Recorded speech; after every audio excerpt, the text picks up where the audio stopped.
Kuning inyong Biblia. Yes or no? Yes or no question, categorical. Tubag.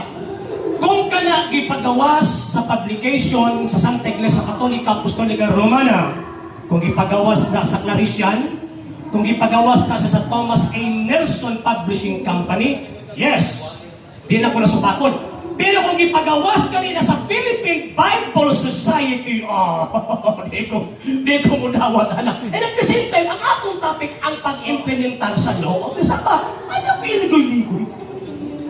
So, Next question.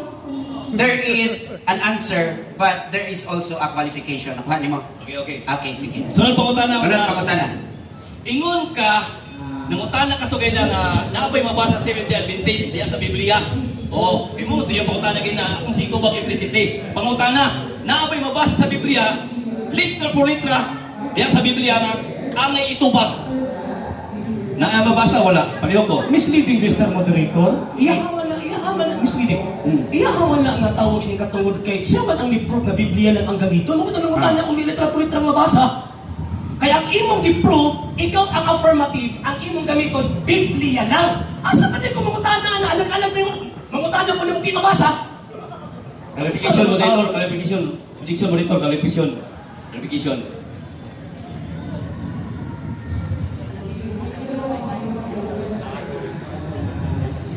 Time remaining, 5 minutes na lang.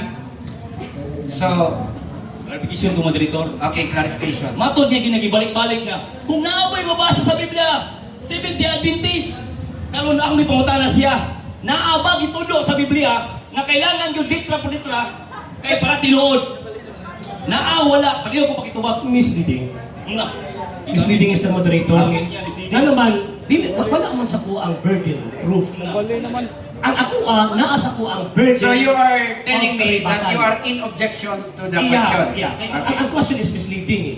Pero Why? misleading man, tungkol sa hinungdan nga